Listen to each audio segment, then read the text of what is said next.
करवीर निवासिनी अंबाबाईचा रथोत्सव भक्तांचा महापूर उत्साहात पार पडला सोहळा।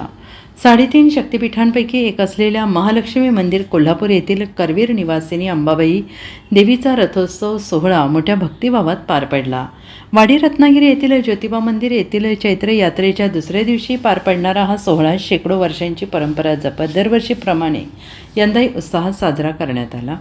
रथात विराजमान झालेल्या अंबाबाई देवीचे दर्शन घेण्यासाठी अवघी करवीर नगरी रस्त्यावर उतरली होती।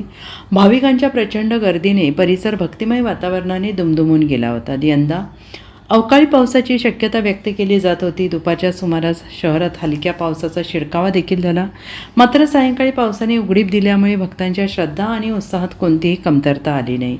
उलट अधिक जोमात आणि जल्लोषात हा रथोत्सव पार पडला। प्रतिवर्षाप्रमाणे करवीर निवासिनी श्री महालक्ष्मी अर्थात आई अंबाबाईचा रथोत्सव देव ज्योतिबाच्या चैत्र यात्रेच्या दुसऱ्या दिवशी आज संपन्न होतो। या रथोत्सवाच्या निमित्तानं आज संध्याकाळी 7:30 नंतर आई जगदंबा रथारूढ झाली आणि रथावरच तिचा शृंगार करून आता काही वेळानं तोफेच्या सलामीनंतर जगदंबा या रथावरून जगदंबेचा रथ भाविकांतर्फे ओढला जाईल आणि देवीच्या स्वागतासाठी नाना परीची तयारी करून भक्तांनी रांगोळ्यांच्या पायगड्या, फुलांच्या पायगड्या घातलेल्या आहेत। विविध प्रकारची विद्युत रोषणाई, ध्वनी यंत्रणा या सगळ्यांनी या मिरवणुकीचा मार्ग अतिशय उजळून निघालेला आहे। थोड्याच वेळात तोफेच्या सलामीनं जगदंबा रथावरून बाहेर पडेल आणि जगदंबेच्या जयघोषामध्ये या रथाची परिक्रमा होईल।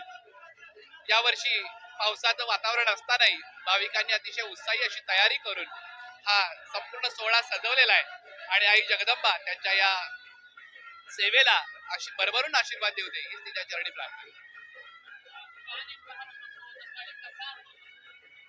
जगदंबेचा हा रथोत्सव दरवर्षी चैत्र पौर्णिमेला देव ज्योतिबाच्या यात्रेच्या दुसऱ्या दिवशी होतो। या यात्रेच्या निमित्तानं जे लक्षावधी भाविक करवीरात येतात त्यांना जगदंबेचं दर्शन सहज गतीनं व्हावं हा या रथोत्सवाच्या पाठीमागचा उद्देश आहे। आणि परंपरेप्रमाणे हा रथ महाद्वारातनं बाहेर पडून महाद्वार रस्ता, गुजरी, भावसिंगजी रस्ता या मार्गे अंबादेवघरात जातो। अंबादेवघरामध्ये छत्रपतींच्या वतीनं देवीची आरती होते आणि त्यानंतर मलग हायस्कूल, मिरजकर तिकटी, स्वातंत्र्यवीर सावरकर मार्ग या मार्गानं म्हणजे नूतन मराठी ते बिनकामी गणेश मंदिर या मार्गाने देवी पुन्हा महाद्वार रस्त्यावर येते। तत्पूर्वी रंकोबाच्या देवळामध्ये जाऊन चोपदार आणि रोशन नाईक देवीच्या आगमनाची वर्दी देतात। अशाच प्रकारची वर्दी बिनकामी गणपती पुढे सुद्धा दिली जाते। रात्री उशिरा रथ मंदिरात परत आल्यानंतर देवीची पुन्हा एकदा पालखीतून मंदिर परिक्रमा होते। त्यानंतर सदरेवरचा दरबार संपन्न होतो।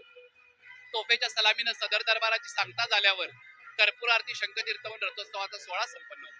Bureau report SVN Marathi, Kolhapur.